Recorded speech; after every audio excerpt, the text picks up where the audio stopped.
Hi friends, how are we today? How are we today? I feel like those of you who have been here a time or two know that I'm going to ask again because I didn't like the energy. So, how are we doing today? That's a little bit better, we'll take that. My name is Sarah Cawley. I'm a Community Engagement Coordinator here at the Great Falls Public Library, and I love being able to bring programming to you guys every Tuesday and Thursday here at the library. It's a lot of fun to be able to learn new things, to meet new people, to read new books from new authors and all of that kind of stuff.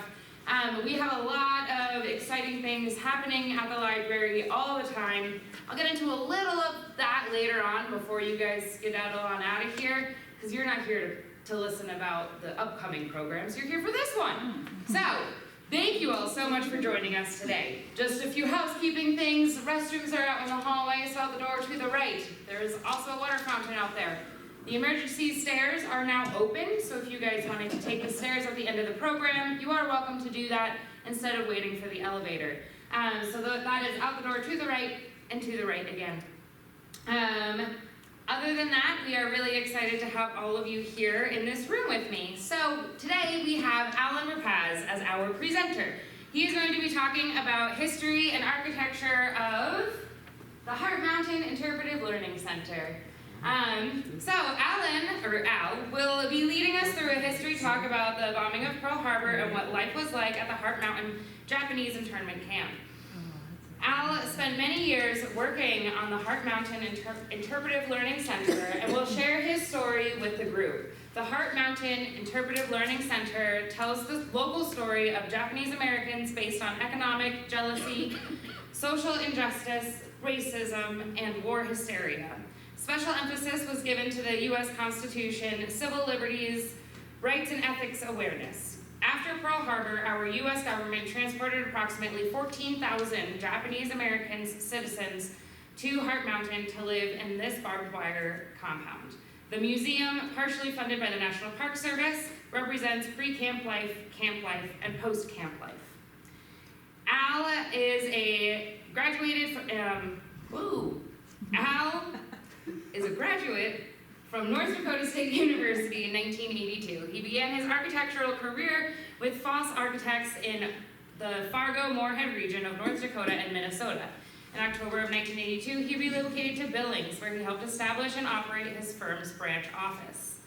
Al was a part of that for a while. He's licensed in Montana, Wyoming, Colorado, Kansas, Idaho, Iowa, Minnesota, Nebraska, North Dakota, South Dakota, and Utah. And the firm provides a broad range of design services, including civic, healthcare, liturgical, and residential projects. Many design awards have been achieved, including the National AIA Award in 2016. Please join me in welcoming Al.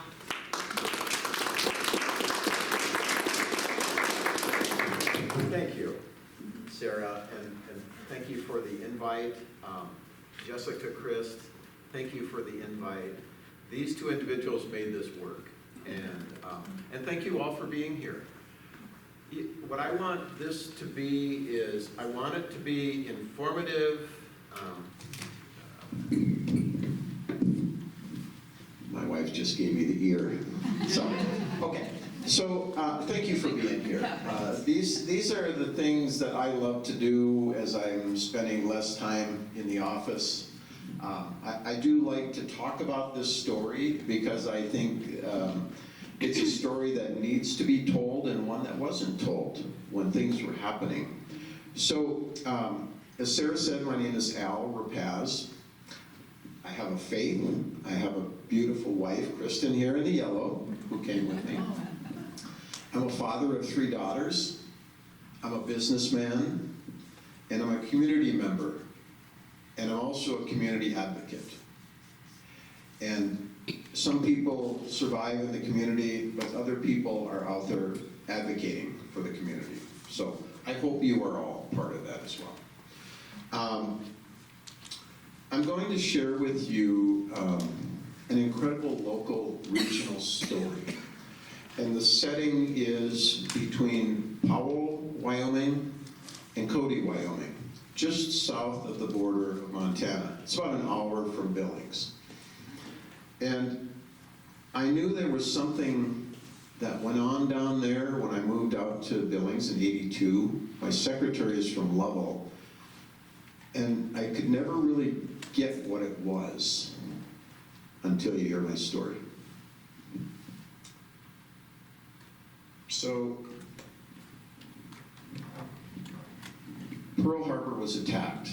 That was a direct hit on America, as you well know, on December 7th, 1941. And on February 19th of the following year, President Franklin Roosevelt issued Executive Order 9066. And as you well know, we're hearing all about executive orders in this day and place. That was only 74 days later. So I'll have my associate out here in just a minute.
Good evening.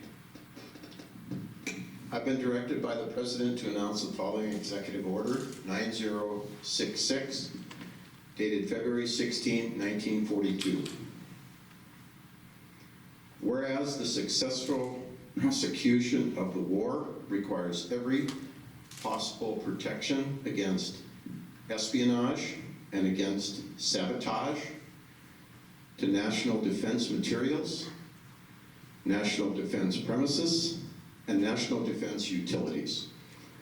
I hereby authorize and direct the Secretary of War to exclude all persons, both citizens and non-citizens alike, of Japanese American and or Japanese descent. Those whose geographic area is known as California, Oregon, and Washington.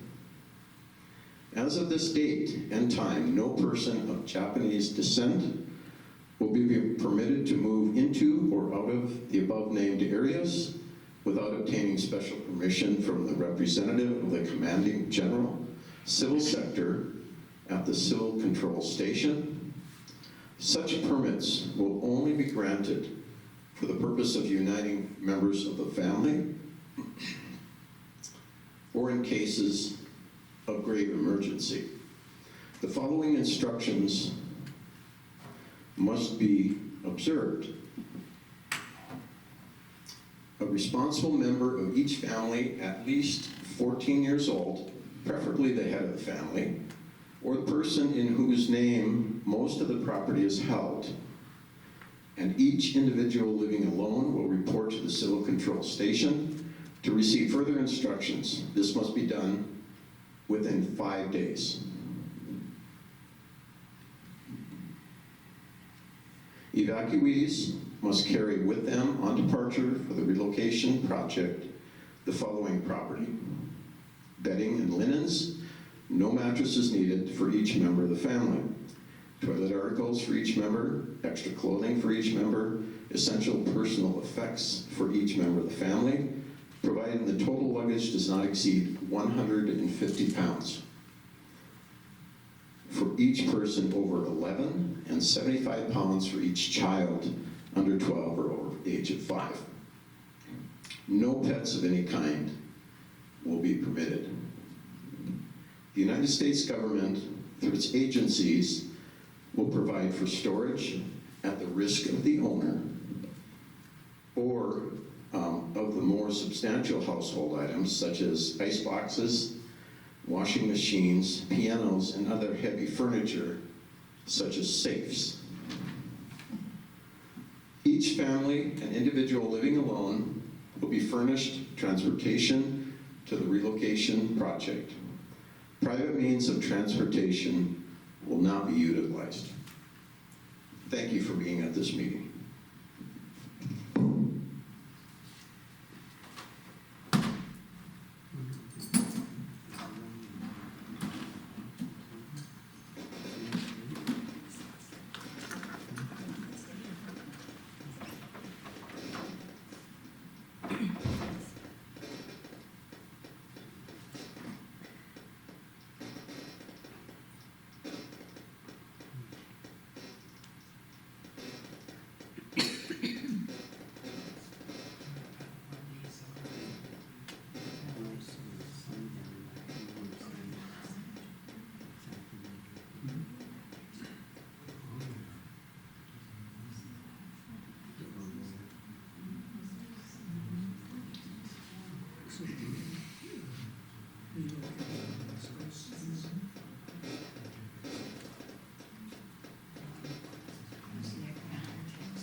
What does everybody think? What are you thinking right now? How are you feeling? Tell me how you're feeling. We'll just write some of these things down. Rattle them off. Racism. What else? Shocked. What was that? Shocked. Not as bad as what the Japs did to the Americans. What else? No just process. Pardon? No due process. Same thing, justice.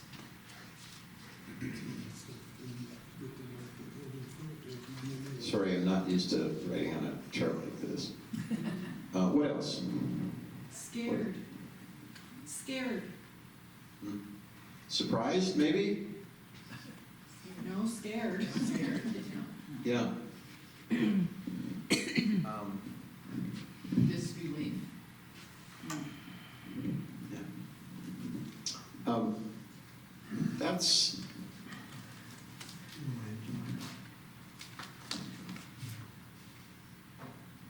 So, now I'll get on to the presentation. I think we have like an hour and a half, right, Sarah? Plus or minus, or The library closes at 8 o'clock. okay, so I'll just watch the clock. So I have this presentation, and then we have some follow-up if we have time, of the last edition that we did to this project. So I'll just ramble, and I want it to be interactive, right? I want you to ask me some questions. I'm not afraid of answering them. If I don't know them, I'm going to tell me I don't know the answer. Yes, sir? Did it always apply only to those 3 states, or was it extended in an area later?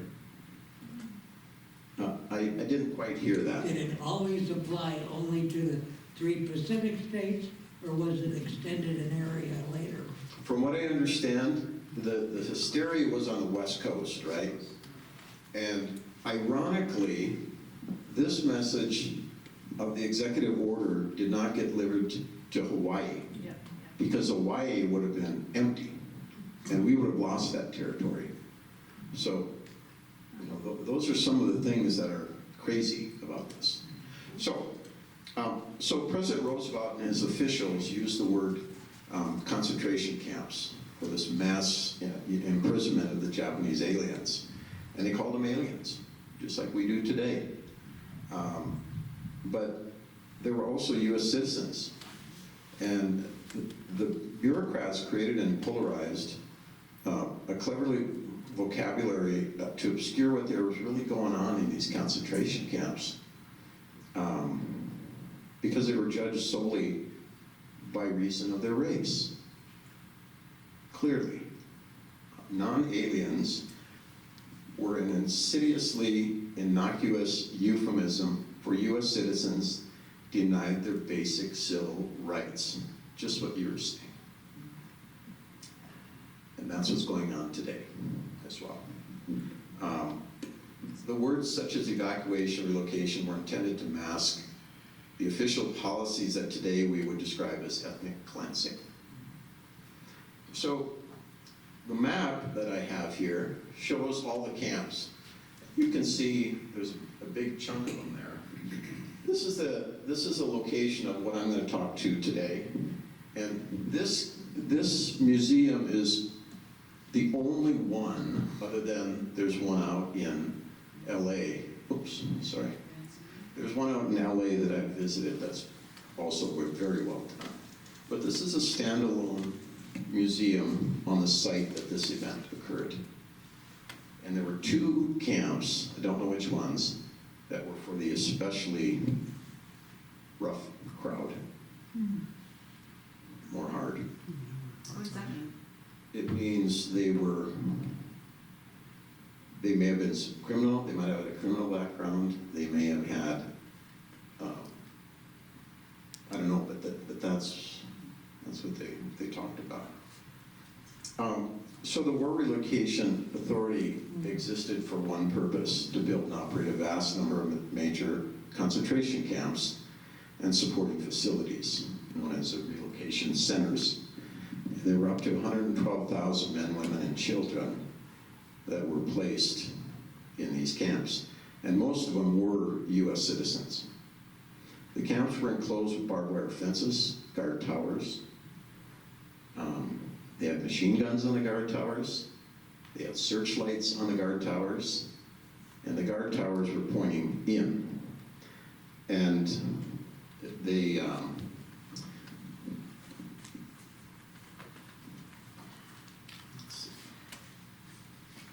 so we had a situation in Billings when we were all worried about the gathering up of the illegal aliens in our state and the surrounding states.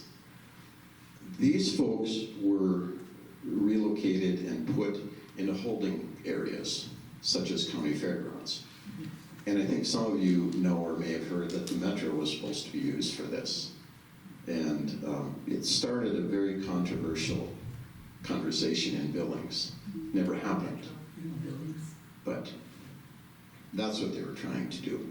So that's how it all started. And then they relocated these centers from mid-42 through late 45.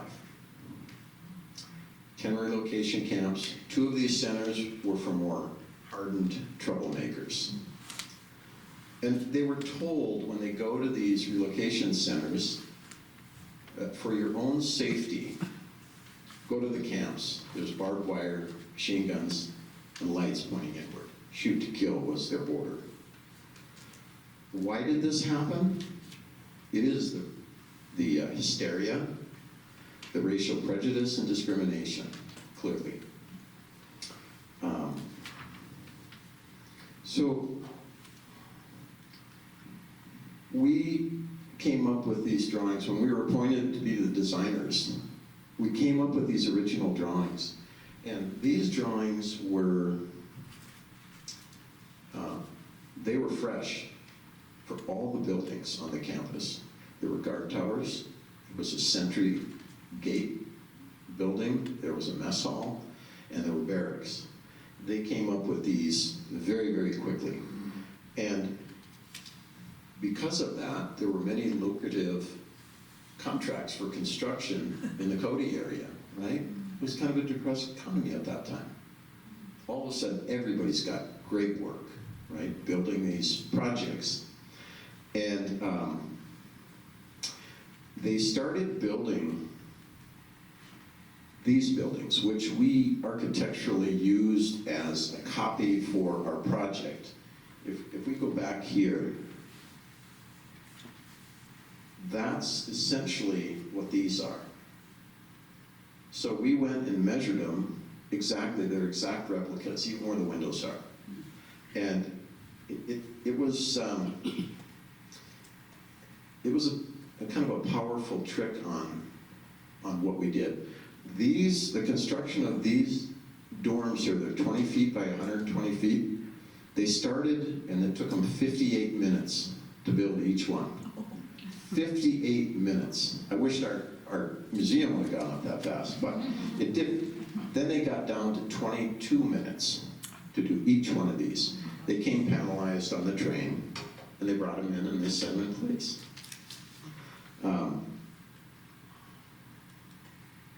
So the location that we have here this is Billings up here. It's about an hour, right? Cody's right over here somewhere, and Powell is back on the east. The construction started on June 8th of 42, so that's pretty quick. 3.5 months following that executive order. And this is what it looked like in the day. Lots of arrays of dorms, and this is Heart Mountain right here. That's what they were looking at every day. So they got to work, and look at this camp. Right now, our project is, let's see, where's the hospital? Here's a railroad that they came in on. So our project sits right down in here. There's a big hill. The hospital stack is still there. And I'm hoping to maybe be appointed for that in our next project. We'll see. But they completed this camp August 10th of 42, 2 months construction time, all of this.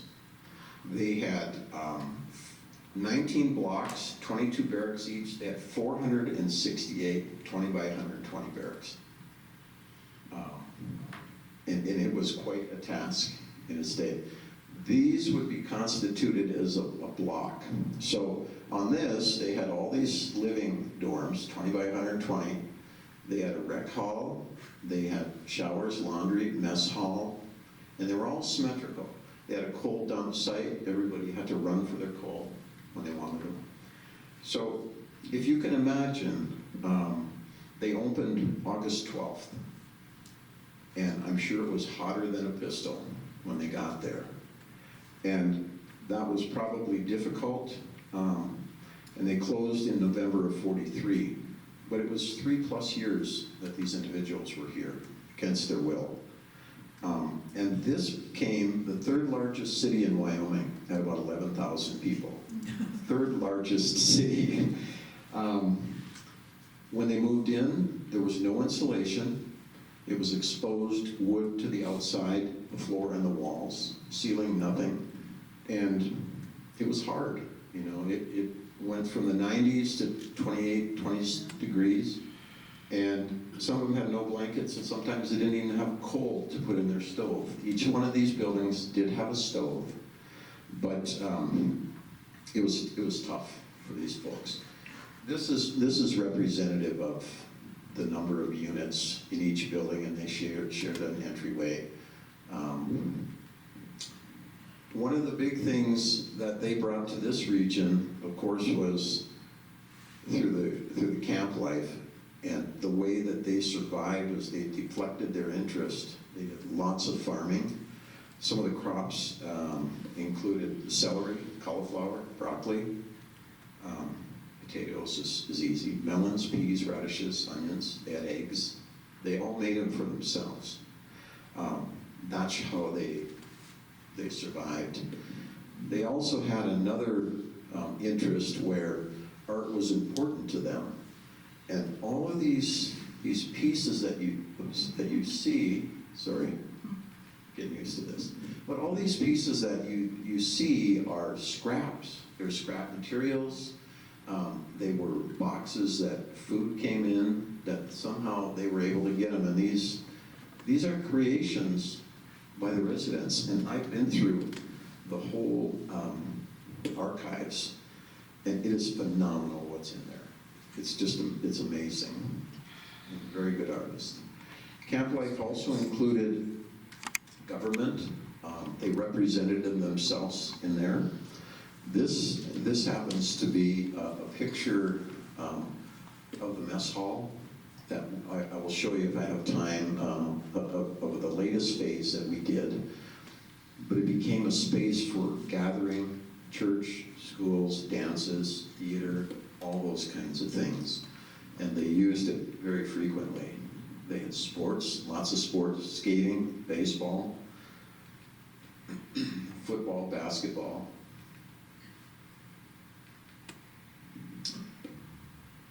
And then this is an interesting part of this presentation. When we first got involved, I didn't know anything about this project. We were asked, somebody came into my office and begged us to do this project. And I'm probably somewhere around 2,600 projects that I've been involved with. Some of them are very big, some are very small. But the content of this project is so important to my passion for my work, because what it does is it represents kind of creating architecture and art, and it invokes a lot of thinking when people go through this museum. 442nd Regiment, it was a regiment that fought after Pearl Harbor was bombed. It was an all-volunteer Japanese Army regiment from Hawaii and other camps. They fought first in Italy. There were 3,000 soldiers. There was a very, very high casualty rate. And there were 18,000 individual medals, and 1 Congressional Medal of Honor, 50 Distinguished Service Crosses, and President Clinton in 2000 gave 20 more certificates of honor. And I met an individual, his name is Tack, I can't pronounce his last name, but he went into the military, and he served for a while, and then was a resistor, and he was imprisoned for fighting for America, and he was a U.S. citizen, and he did it to make a point, and he's still living. He's well in his late 90s, but those are the kinds of things that I learned from a personal standpoint, right? Because the design committee for the owner was represented by children who were born and lived in the camp when they were little people, small. And boy, to hear the passion of their stories, not only in the design meetings, but also in dinner afterwards, it was phenomenal. So these are my 2 buddies. Does anybody know who these people are? Let me tell you who they are. So these guys met in the camp, and they were little Boy Scouts. And Alan Simpson, this big drink of water over here, 6'7", right? And so Alan Simpson was from Cody. He was in the Boy Scout troop there. This individual, his name is Minetta Simpson. Normanetta, I'm sorry. Normanetta. Yes, Normanetta. And he came from San Jose, was put on a train with his parents and his other siblings, and run out to Heart Mountain Interpretive Learning Center. So Norm was behind the fence, Allen was outside the fence. And so they decided they were going to have a Boy Scout jamboree. And so they had the Boy Scout jamboree inside of the fence. And these two would talk and joke about the tricks they played in Boy Scouts on, draining water through their friends' camps, at the night and stuff like that. But these two, so Norm is a Democrat, Allen is a Republican. I mean, they're just so different. Look how short Norm is. I'm like 5'9". He's probably 5'1". But they would get side by side at these meetings that we would have, and they would joke and they'd hug and they, all of this stuff. They're both gone now. And we just finished about 3 years ago the Minetta Simpson Institute, which is another addition onto what we originally did. But I miss them dearly both because they were very passionate about telling this story. Can you tell about their careers in politics? Oh yes, and I have that note. I'm getting to that. Oh. So Norm on the left, he was a Secretary of Commerce under Clinton. And then he became a Secretary of Transportation for George Bush. And if you remember when 9/11 occurred, this guy had to tell all the planes to land. And you think about that pressure, about having to deliver that message. It was pretty incredible. Allen Simpson, he was a Republican representative for Wyoming for years, and a senator. He was a representative first, and then he became a senator. But yes, so glad my wife is here with me. Record straight. Well, and it's so these two individuals not only supported this camp with being there, telling their story, they also funded much of it. And this building committee and board were a powerhouse in making sure that this story was accurately told. So I just have a few more things about timing and events in the history of our country. In 1976, President Ford acknowledged our national mistakes. Not only was that evacuation wrong, but Japanese Americans here were and are loyal Americans. In '88, Reagan signed the Civil Liberties Act of 1988. In 1990, George Herbert Walker Bush formally apologized. And he issued $20,000 per living internee and some of those descendants. And that number was about 1.6 billion in that day. And part of what this country needs to do is to be able to apologize. And we don't seem to have a lot of that nowadays. But there was not one single Japanese American that was ever convicted or even charged with espionage, which you heard on the executive order. So, questions. I can answer some questions, and then I can talk a little about the design process and how we got this institute completed. Yes? What happened to the property they left behind, the real estate, the buildings, the spectator, the furniture, etc.? That's a very good question. And upon giving this notice for 5 days, pack your stuff and go to this county area. The stories that I heard of this was, it's the connectivity that we all have in our communities, right? We have friends, we have pastors, we have business acquaintances, most of them, what they did is they had their friends who looked different than they did hold their property. But on the other hand, a lot of people lost their property. They lost their businesses, their way of life. They didn't know where their families or relatives were. So it was chaotic. And when they were released, they were given a stipend to get back to where they wanted, wherever they wanted to go. And some of that property wasn't there anymore. And it was, those were the sad stories, right? I mean, just think of your lives. Think of your pets. And I know this is bigger than a pet, but pets aren't common. They just aren't. So,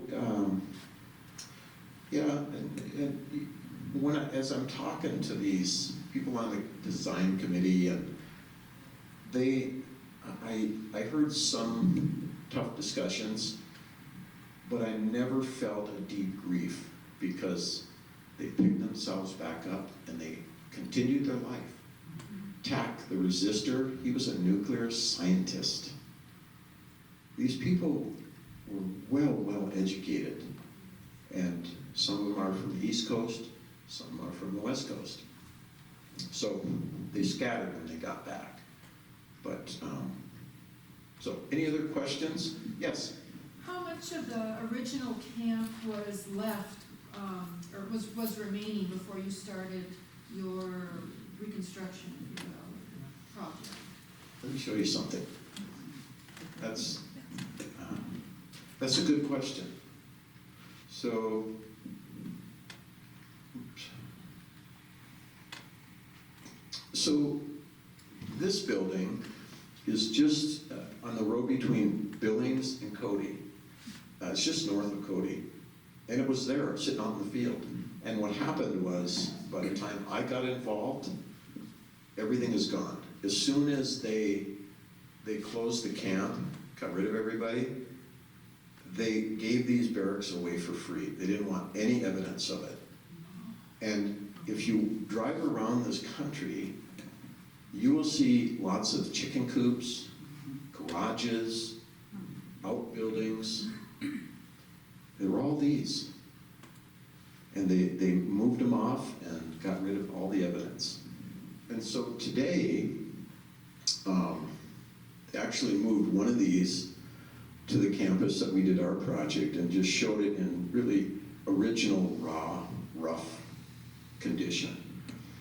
The only other thing there is a building that kind of looks like this, up at the hospital on the upper shelf. And then there's a tall masonry chimney. And, you know, when we talk about World War II issues, the chimney has a lot of different connotations of that, right? But it was for the heating plant. It wasn't to get rid of people. But it's very symbolic there, out in the middle of nowhere. But does that answer your question? It does, but I have one more question then. Yes. So what happened to folks who passed away during the time they were at the camp? If their home was back in San Jose with the family cemetery, and Dad wanted to be buried next to, Uncle Joe or whatever, what happened to these folks? I'm not sure I can give you a definitive answer, other than the fact that they did have a hospital there. Many children were born, many people died. I don't know how they transported them. I don't have that answer. But if you go there, they have a pilgrimage every late summer, and they have people set up that just talk and they answer your questions. Yeah, it's a very interesting tour, but sorry, I can't answer that one. Thank you. I don't believe any of them are buried on the grounds. There was a cemetery in one of your early slides. There was, over on this side was a cemetery. Oh, the Platte? Yeah. Or I don't know everything, I will tell you that. Let's see.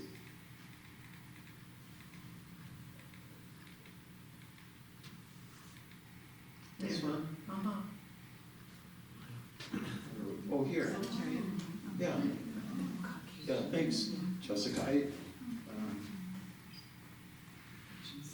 You can see that they have a school, high school, elementary schools, yeah, swimming hole. What other questions can I try to answer? Do you know if any of the other locations of these camps, if they're doing any restoration or recreation?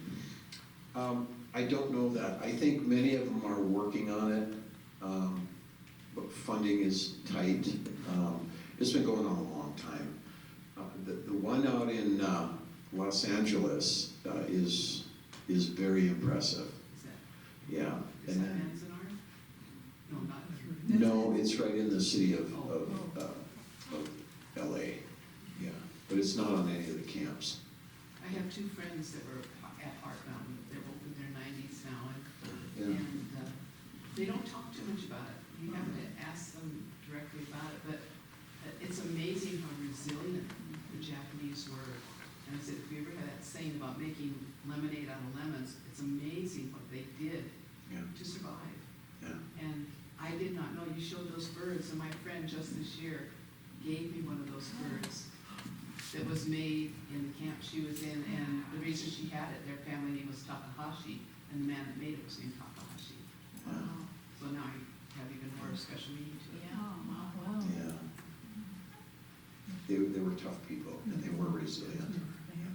Still, yes. Well, I was just going to say, we finally got to Manzanar, of course, because of the book, Return to Manzanar, or whatever that book was, lovely. We saw it, and they did not have any of your architectural things to copy, but they have some replicas, and they had you walking through how small these little areas were for a family of 4 or 5 or whatever it was at that time, and where they had to walk all the way to the bathroom. So you got this replica of that at Manzanar. And that was a very, I've never been in that part of California before, but it was very dry and icky like this too. Yeah. Yeah. And if you remember, that executive order came out in February. So the West Coast was pretty comfortable, right? Yeah. I mean, it always is. Yeah. And then they come into the northern part of Wyoming, and it was tough for 3 years. So, yes.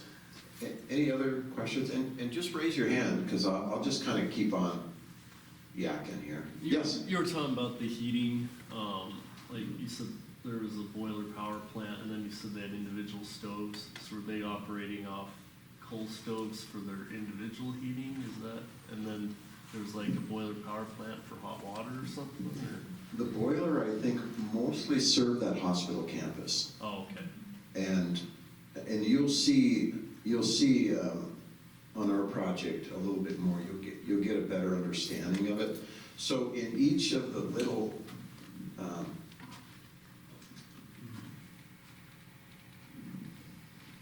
so in each one of these, there was a stove, Okay. coal stove, big Cast iron.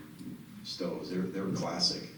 And so I'm just I'll segue into our project if you don't mind, and just interrupt me. I can wing it now. This isn't as detailed as the previous stuff that I talked about. I know about this stuff now. So, okay, I gotta go the right way. So, one day, a gentleman, well, I got a call from a contractor in Cody. I'd done a 24-unit apartment building with him years ago. And Dave Filander, he called me and he said, Al, can you help us? We're trying to do a project here. And we have an $800,000 grant from the National Park Service. And we've been through 3 architects already. And all of a sudden that's kind of questionable, right? Do I really want to get involved with this group? But what happened was this powerful foundation had gone ahead. They got the National Park Service grant, and they thought, oh, we need to go and get a Japanese California architect, because they know where these people came from, right? They understand that region, and they understand about what Heart Mountain is all about. Well, they got the early concept designs, and I've seen them, and they're like a monument. They're like a pergola, right? A trapezoid-looking pergola, and all of this stuff, and the board is going, yeah, I don't think this is the story that we want to tell, right? It doesn't mean anything. It's just a monument. And so they told that architect that he was no longer going to work for them. And then they went on and they got another architect out there, and I believe that architect had some Japanese descendant as well. They did the same thing. And so my representatives were out of Cody and Powell that live in the region where this project is going. And again, it was just like, this is not how we want to represent this project. Then they came to Billings and they talked to a very large firm in Billings, our competitors, and they got started on the job, and they did kind of a monument as well, right? And they told the owner, well, it's $15 million that this is going to cost you, and you need to go out and just find some more money. And that person didn't last that long either. So what was happening is nobody was listening to him. Nobody was, and they had a conceptual idea in their mind. And in my career, I've found that I don't know everything, because all of my projects have different owners, different content, different settings, and different reasons, right? So Dave Feilander calls me, and 10 minutes later, Dave Reitz walks in my office. I didn't know him from the man in the moon, but he said, hey, I have a project that I would really like to get some help on. And he was a banker in Powell. So we sat down. We had, I think, 4 or 5 months to get this done, the whole design and the bidding process. And we did it. And we did it, and we listened to them, and we sat in these meetings and listened to the passion of these children who were in the camp, right? What it was about. And so we ended up in the first phase, which was just a shell, and then there were 3 additional phases, and they ended up getting 2.6 million funding, and so this project went from 2008 to 2024. How many years is that? 16 years, right? And you do one, and then you wait, and then something happens in 2010, 2015. That's what our work is. But they kept coming back, and that is what I'm so proud of. And they're still happy. But these board meetings, they're passionate. They wanted to tell the story, make sure the story is told, and make sure the story is accurate in detail and content. And so Norm and Allen were part of these meetings. We'd meet on the West Coast, we'd meet in Cody, we'd meet in Billings, and then we got hooked up with a interpretive design studio where they designed the exhibits and they built them in one shop, and they were called Split Rock Design Studio, and they're out of near Minneapolis. But even the writers of all the exhibits worked with these individuals and got the stuff done. So these are just some pictures of details. You know, the fireplace and the door handles and the doors. And we tried as hard as we could to mimic those details. And you'll see here, this happens to be our first design board.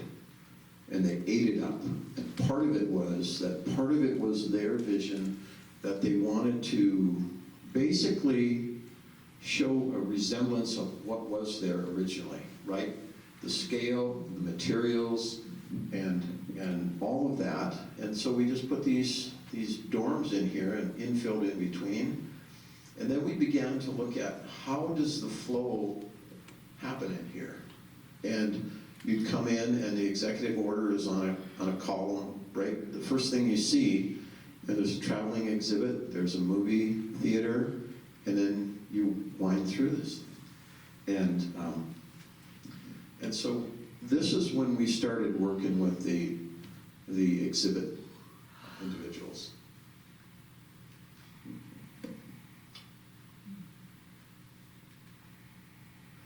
So here is a little bit of context for yourself when you talk about this. This is the old hospital grounds up here. There's a couple of buildings there now, but when we were at this phase, right, we're just running to get this money spent. And it was about this time where Dave Reeds, the foundation president, got a call from a community member somewhere in the area and said, Dave, why in God's green earth are they building this brand new building and they're putting tar paper on the outside again? What is that all about? And I think that's the nicest compliment we could have ever had. Because it wasn't tar paper and lath. You can see, as we get going further here, it kind of looks like it, right? But one of the things for them was, Al, it hails here constantly. Things are destroyed constantly. And I said, I have a product for you. And this is a product that's 1/8 of an inch thick.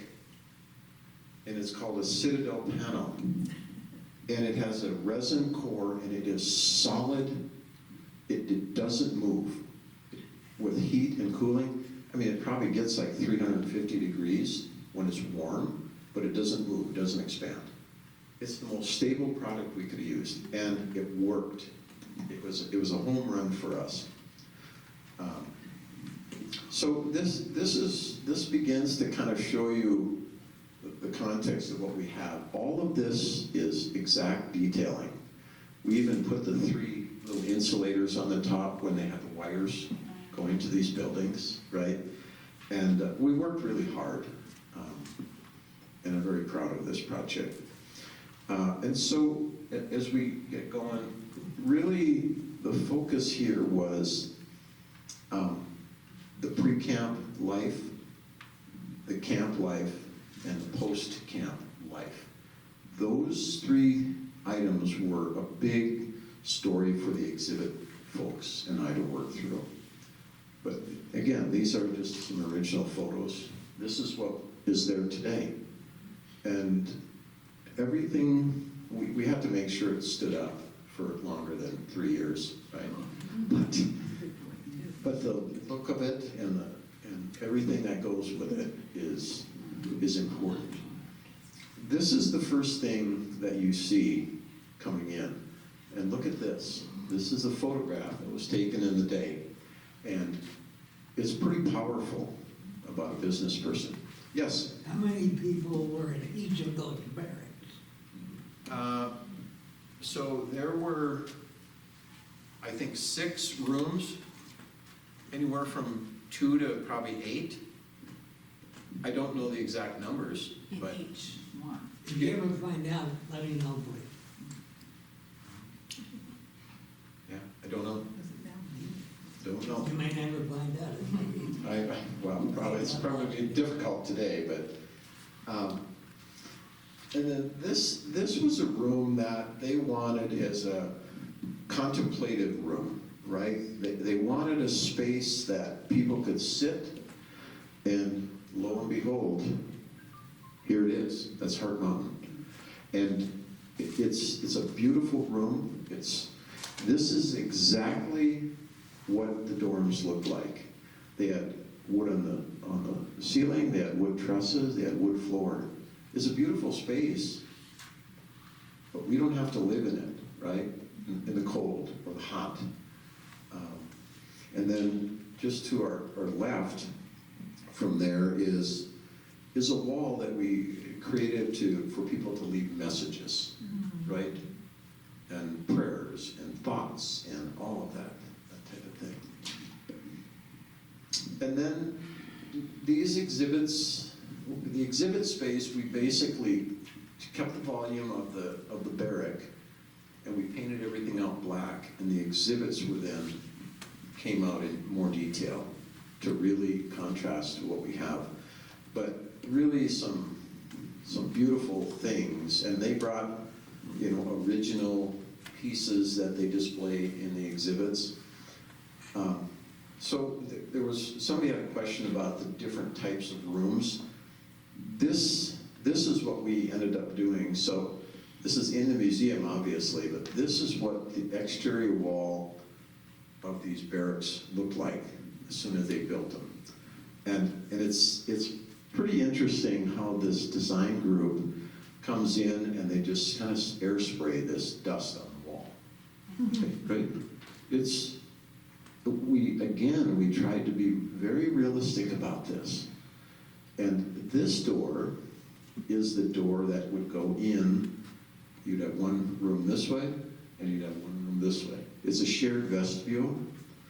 And from that point, you can see that this is a very small room, maybe 10 or 12 feet. And this is a typical family. When they moved in there was no insulation. They had of course, the stove, and then the chimneys. Even on the outside, we mimicked those and just held the brick up above the ceiling.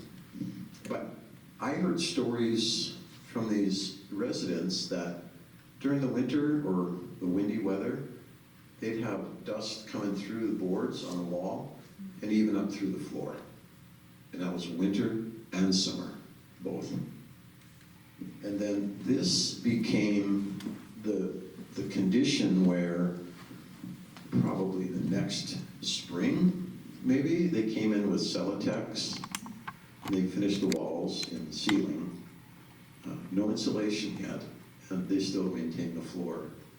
But, yeah, so the museum gives you a feel for move-in day versus next year, and how that worked.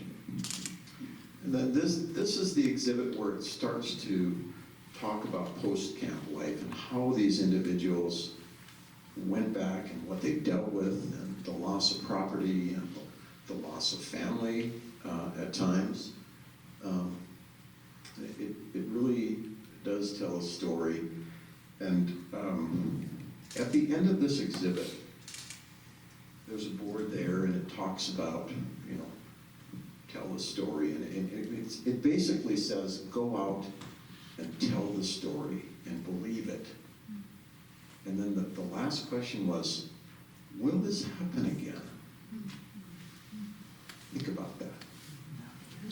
Not a lot has changed. And so we have our work cut out for us.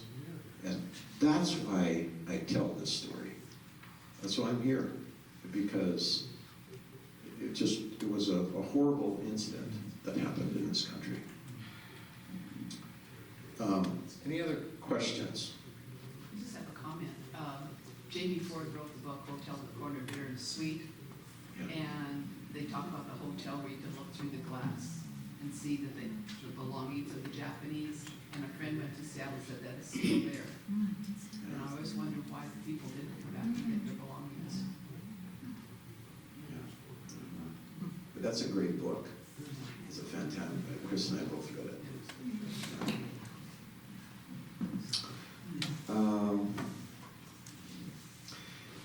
One of the other things,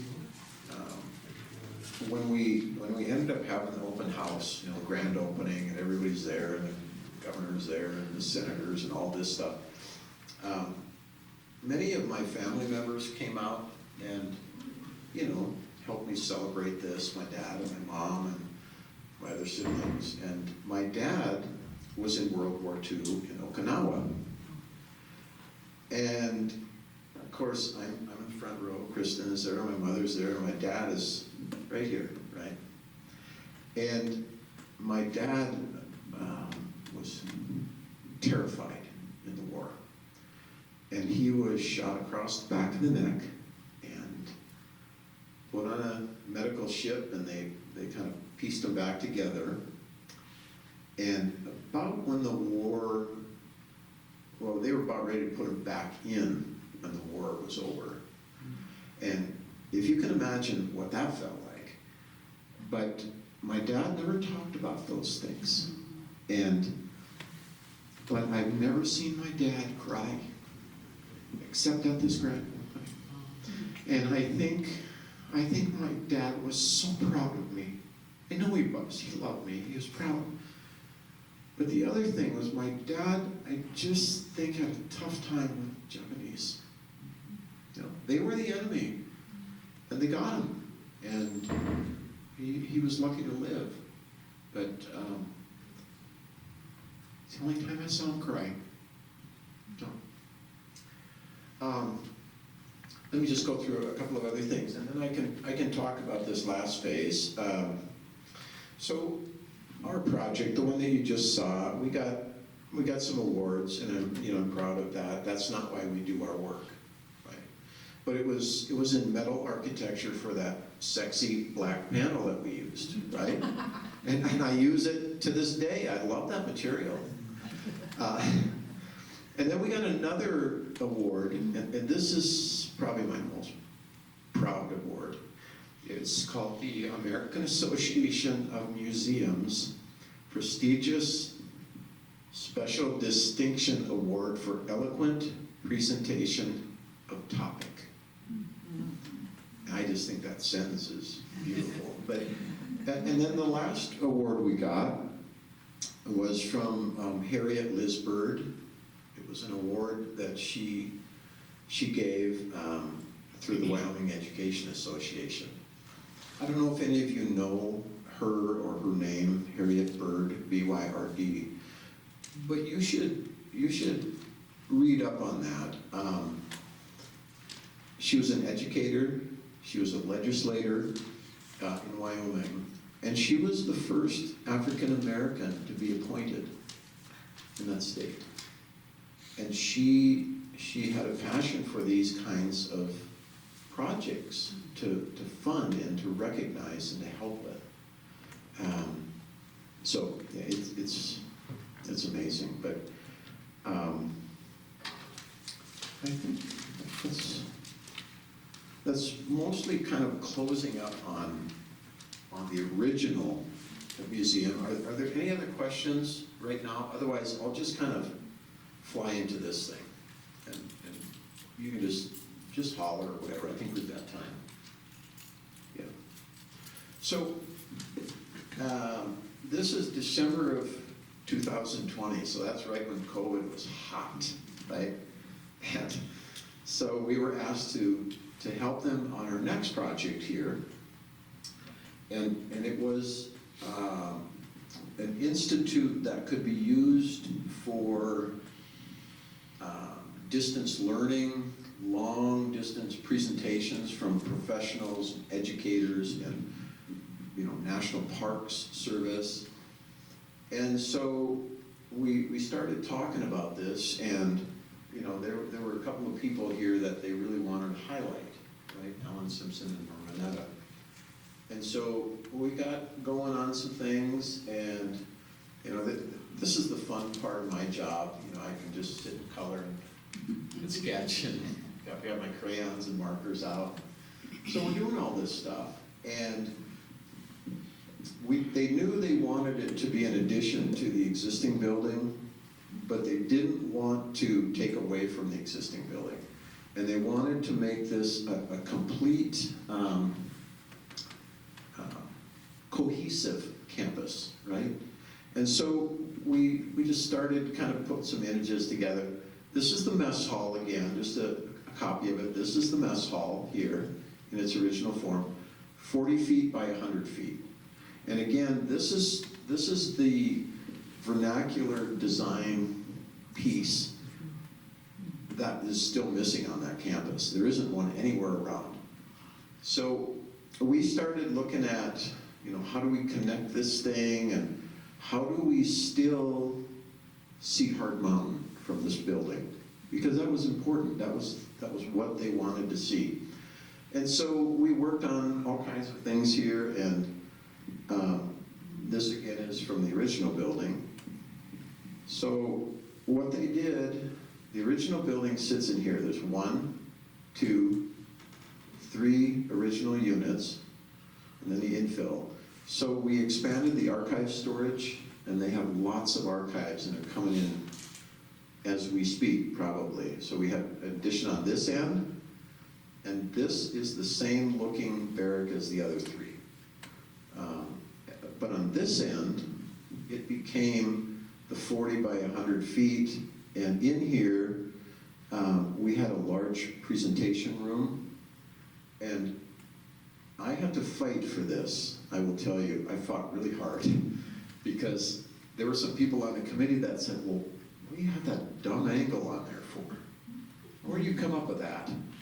And what happens is these have large windows, both of them, and this looks right up to Heart Mountain again, because the other space is right here at a 45. Boom. And I fought for it, and I won. And sometimes architects have to do that, because it's hard to tell your passion and why you're doing something when it's not a physical room that they can still walk into, right? This is on paper, and they had a tough time with that, but I did convince them, or we did. So, other than that, these are storage rooms, mechanical. They had a serving kitchen here. And the link here was interesting. That was the link to celebrate Norm Mineta and Alan Simpson. Norm was on the left, Alan Simpson was on the right. And so, yeah, we got it. So this was a rendering that we did. And you can see, again, it's kind of like a barrel vault roof and same materials. And then we just changed to some masonry on this other form that came in there. I think this is still a rendering, yeah. Kind of looks real. So this is why we did this. This is the entryway to get into this space that could be entered without going through the museum. So the museum could be closed in the evening, and they could lease this out, and they could still have access in and out. But it's just some beautiful truss work and woodwork and a little platform here. But all these windows where they are in this building are exactly where they were in the mess building. And that's a story that I can tell people.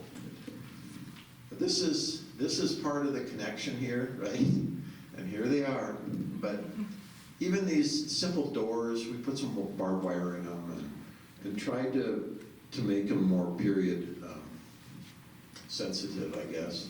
And then this is how it turned out. And of course, these fireplaces are all full, right? There was probably a kitchen back in here in the day, but it just fits in well. And this is part of I think the opening ceremonies for that facility.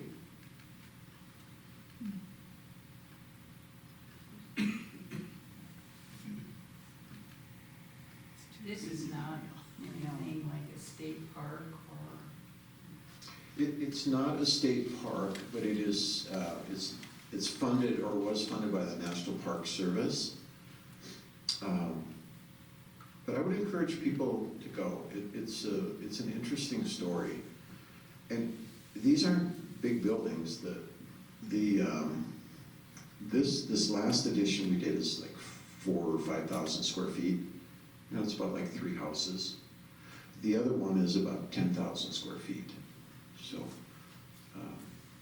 So it's easy to get around. You'd spend a couple of hours in there. I think you could see most of it.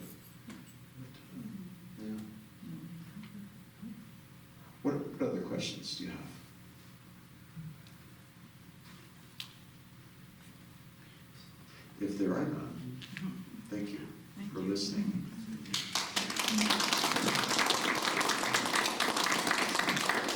All right, thank you, Alan, so much.